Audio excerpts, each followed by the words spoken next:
Hey everybody, it's Abby Glassenberg. I just realized I'm wearing one earring. I'm gonna take off the other one. I hope you're having a great Wednesday.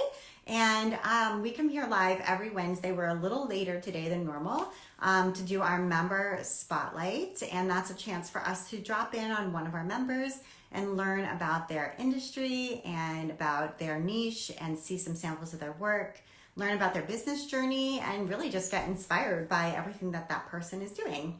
So today we're going to be talking to Melissa Galbraith. She's a embroidery pattern and kit designer, and she makes very beautiful things. So hopefully she will be joining us shortly. But I wanted to just give you a little update on other things that are happening here at Craft Industry Alliance if you're not familiar. So coming up very soon, March 10th actually, is going to be a live event that we're hosting, and it's all about accessibility. We have Renee Van Hoy. She is an accessibility consultant as well as a knitwear designer. She will be joining us to teach us how to take concrete steps that aren't complicated, that we can all implement to make our businesses more accessible, whether that's working on ADA compliance for a website or creating materials like worksheets and handouts and slides for a class or presentation that we might be giving,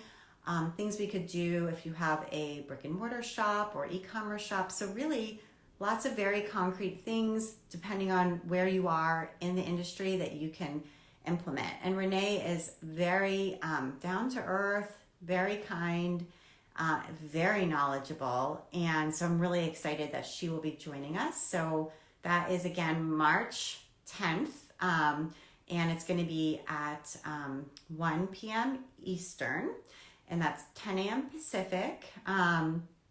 Melissa, I see you here. You can request to join at the bottom and I'll let you in.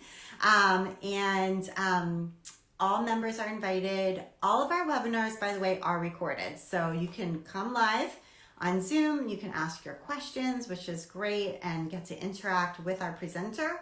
And then if you aren't able to make that time or you want to watch it later, we have it recorded and members can watch anything in our archives. I'm really looking forward to this session with Renee, and I hope you'll join us if you are a member. And if you're not, you can join.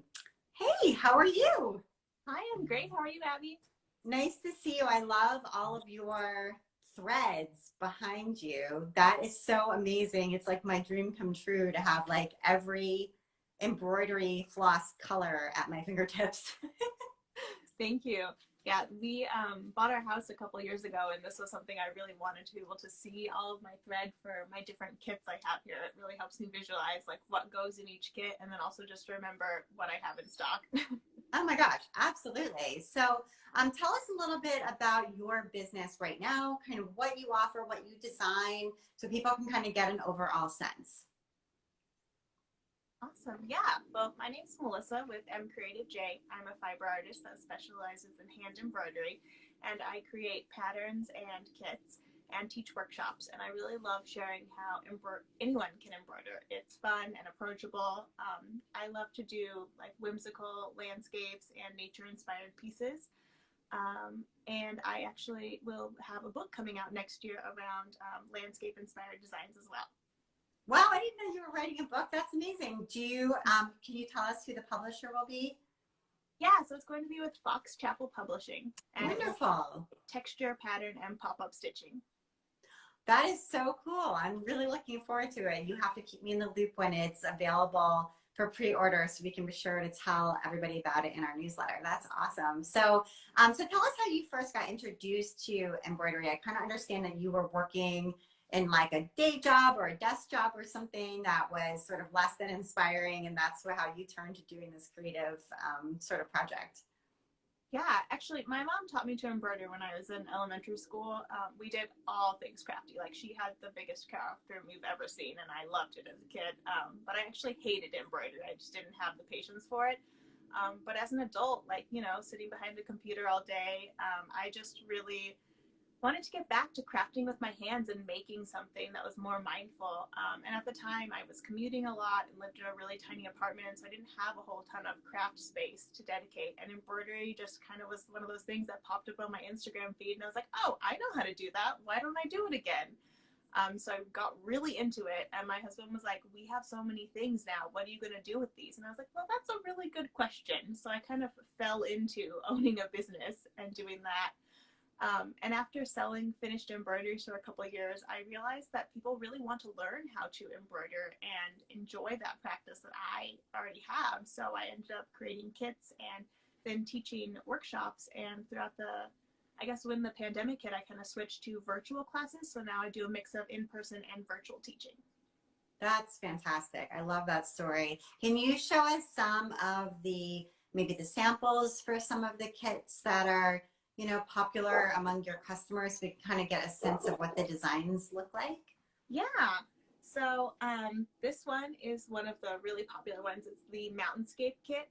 And it's kind of fun because you can play around with the design and have it facing this way, kind of do it on the side if you wanted to, or flip it up this way. And it has a little bit of both the Pacific Northwest and the desert, which I really love. It's funny, I actually grew up in Eastern Washington, which is very deserty, and most people don't think about that. Yeah. I really love the desert, but I live right outside of Seattle, so it's very wet and like green and blue. So it's a little bit of a mix of both of those. And then another kit that I just launched that I also have a class for is this fun rainbow hat. So we'll be stitching on hats and doing some fun different stitches for the arcs here. That's cool. For summer, Yeah. And then another one that I really love is this cactus embroidery kit that actually is kind of a sampler. It has 12 different stitches in there. So each layer of the landscape has some fun different stitches that really celebrate texture, and has some fun cactus in there, which this one was inspired by visiting my mother-in-law in Arizona.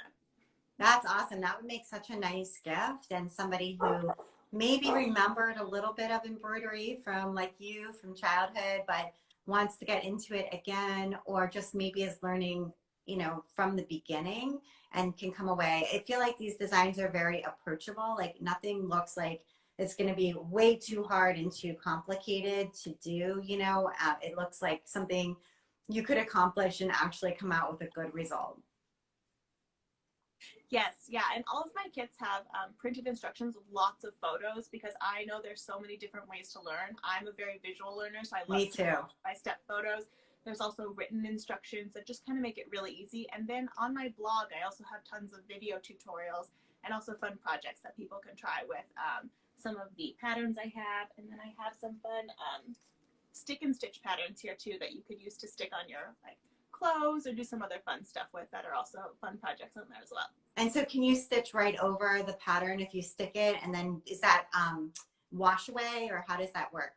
Yeah, so my stick and stitch patterns are water soluble. So you pretty much just stick them on your fabric, stitch over them, and then wash them away with warm water. And then you just see your stitches that are left. Yeah, that's awesome. And it's such a great way to very accurately get the design without having to trace or make any kind of permanent mark. So yeah. Exactly. And I love it because you can still be a little more freeform, and with these you can really place them in whatever design you want, and no one's gonna know if you don't follow the pattern. It's totally okay.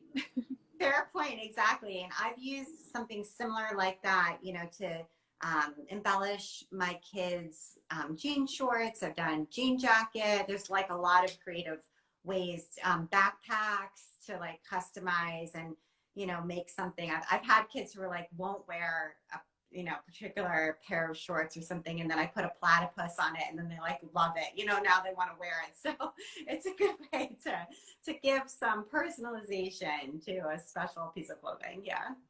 It is, and it's always nice because then you can say I made this, and it just makes it your unique piece of unique garment or bag or whatever it is. And do you have a favorite embroidery stitch, or one that you just think, I don't know, is super cool that you love using on different projects? I do. Actually, my favorite stitch is the reverse chain stitch. I love it because it's a little chunkier. And also when you see it in a large group, it reminds me of a cozy sweater. And as somebody who is always cold, I love being warm. So that stitch just makes me feel nice and toasty inside. That's awesome. Okay, so where can we go, Melissa, to be able to find all of your kits and stick on patterns and projects and just also kind of learn more about you and your artwork? Yeah, so you can visit my website at mcreativej.com. You can also find me on Facebook, Instagram, and Pinterest at mcreativej. M Creative J, perfect. And do you know yet the title of your book or not? I know sometimes the title isn't like always the first thing that gets finalized. I think we're still in the works about it, but it's definitely going to celebrate different landscape designs and with lots of texture and some fun 3D stitches in there as well too. That is so cool. Congratulations on that. We are very excited to see it when it's a little further along and is almost ready for publication. But it was great getting to see your studio, getting to see some samples of your projects and learning about you. So thank you so much for doing our member spotlight. Yeah, thank you so much for having me. Bye, everybody. Thank you for coming. See you next week. Bye.